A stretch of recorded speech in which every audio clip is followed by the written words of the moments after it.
আসসালামু আলাইকুম।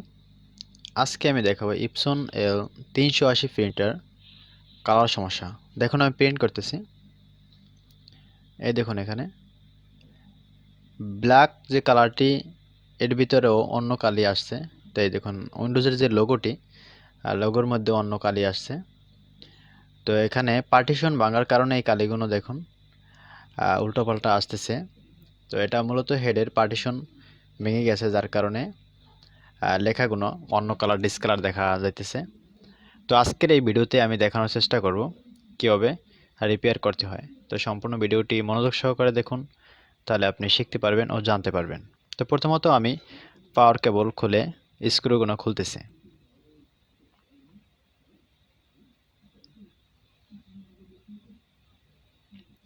এর নিচে একটি স্ক্রু থাকে, ওই স্ক্রুটাকে খুলে নেবেন, না হয় কভারটি কিন্তু খুলবে না। এরপরে এই পাশটা এখানে একটা স্ক্যানার র্যাবন থাকে, আগে র্যাবনটি খুলবেন, তারপরে স্ক্যানারটি খুলবেন, না হয় র্যাবনটি কিন্তু নষ্ট হয়ে যেতে পারে। আমি হেডের কেসের উপরে যে স্ক্রুটা আছে স্ক্রুটি খুলব।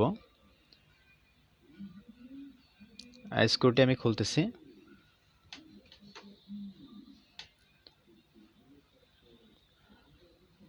এই কার্ট্রিজগুলো সাবধানে খুলবেন, এখানে লক থেকে লকগুলো আগে খুলে নেবেন। এরপরে আমি এই পাশটাতে একটু জুম করে দেখানোর চেষ্টা করতেছি।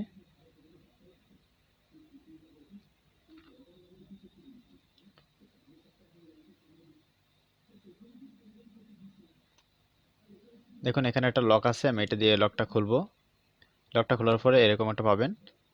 তো এরপরে দেখুন এই পাশটা যে কার্ট্রিজটা লাগানো থাকে, এই দুই পাশে দুইটা স্ক্রু থাকে, সরি স্ক্রু না, লক থাকে। এই লক দুইটা আমরা খুলবো। খোলার পরে টান দিলে অনায়াসে উপরে উঠে আসবে। এখন এখানে হেডের মধ্যে তিনটা স্ক্রু থাকেন, এই তিনটা স্ক্রু খুলতেছে।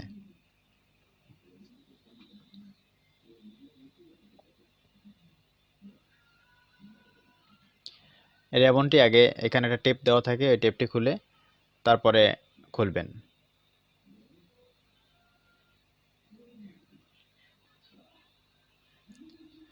এখানে রেবনটি সাবধানে খুলবেন। রেবনের এক পাশ যেন বেশি কম না আসে, তাহলে নিচে একটি কাভার দেওয়া থাকে, ওই কাভারটি কিন্তু উঠে যেতে পারে। এই যে নীল কাভারটি। আচ্ছা, আমি হেডটি এই পাশে রাখি, আমার মূলত হেডটি সমস্যা, তো আমি একটা নতুন হেড লাগাবো। দেখুন এখানে একটা সাবধানতার বিষয়, নতুন হেড কেনার আগে অবশ্যই দেখে নেবেন এটা অরিজিনাল কিনা। হ্যাঁ, এখন ডুপ্লিকেট অনেকে বিক্রি করে, তো আগে দেখে নেবেন এরকম স্টিকার আছে কিনা, ইপসনের অরিজিনাল স্টিকার। তো অরিজিনাল স্টিকার দেখে হেড ক্রয় করবেন যে জায়গা থেকেই আপনারা কিনেন। তো অরিজিনাল যেটা এরকম খুব শক্ত থাকবে, তো খুলতে একটা হবে। তো আমি খুলতেছি, দেখুন অরিজিনাল হেড আসলে কীরকম থাকে। এরপরে একটা কাভার পাবেন উপরে, এই কাভারটি খুলবেন। এরপরে দেখুন হেডটি খুব সুন্দরভাবে বসানো আছে। তো আমি হেডটি উঠাইতেছি। এটি মূলত আমাদের হেড। তো এটা সমস্যার কারণেই এরকম আসছে। তো দেখুন অরিজিনাল হেড চেনার উপায় হলো, দেখুন কোনো ময়লা নেই। তো এখানে দেখুন একদম পরিষ্কার, আর এটা মনে হয় যেন গ্লাসের মতো দেখতে, মনে হবে একটা গ্লাস।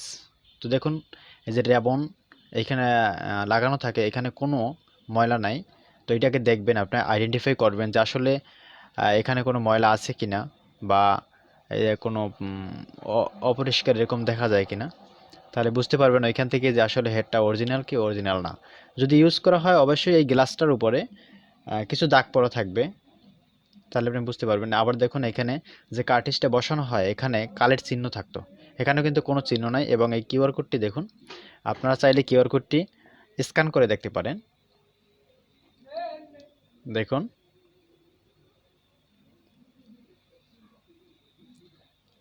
এটা আমার অরিজিনাল হেড।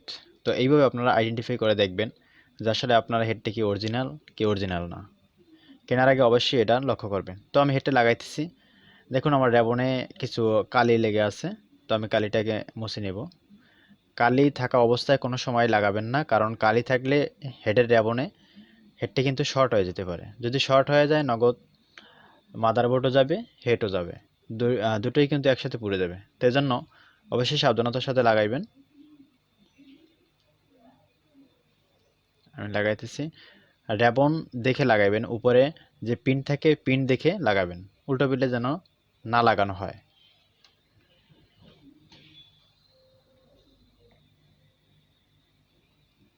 আমার র্যাবনটি লাগানো শেষ, তো আমি হেডের কেসের ভিতরে বসাইতেছি।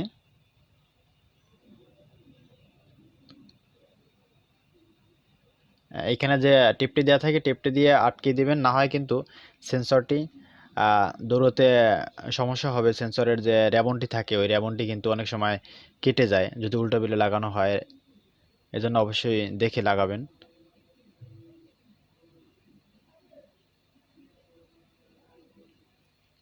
স্ক্রু, প্রতিটি স্ক্রু সমানভাবে টাইট দিবেন, না হয় বেশি কম হইলে লেখা কিন্তু একটু সমস্যা হতে পারে বা হেডটা একপাশে বাজতে পারে। দেখুন আমার এই কাঠিসে, এইখানে কিন্তু কাঠিসের ভিতরে কালিটা কিন্তু এলোমেলো আছে, যে হলুদ যে কালিটা এটার ভিতরে কিন্তু ব্ল্যাক, ম্যাক্সিমামই ব্ল্যাক আসছে।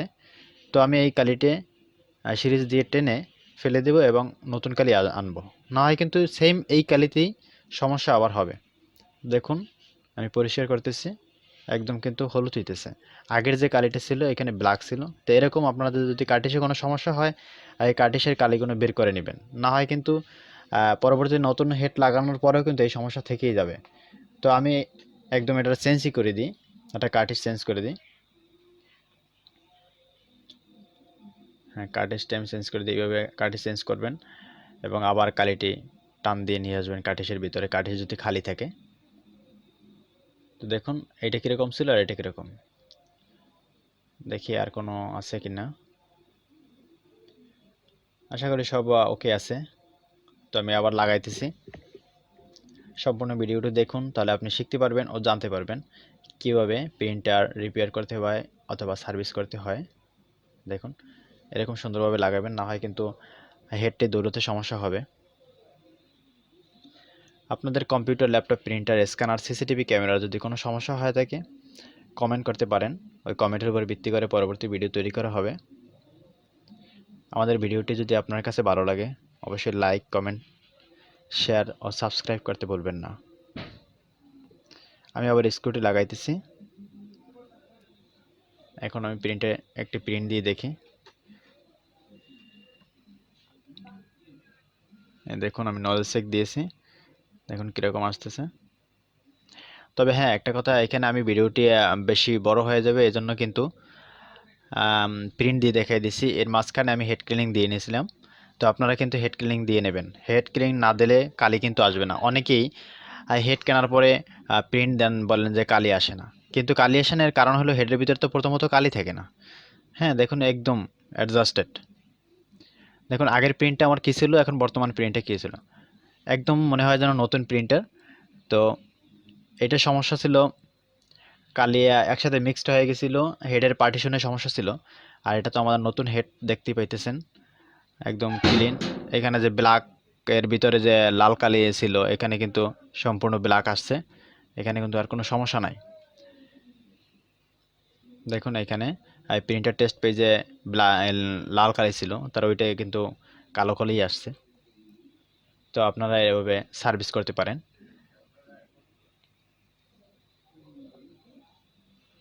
তো আমার প্রিন্টারটি সম্পূর্ণ রেডি। তো আজকে এ পর্যন্তই, পরবর্তী ভিডিও দেখার আমন্ত্রণ জানিয়ে এখানে বিদায় নিচ্ছি। আল্লাহ হাফেজ।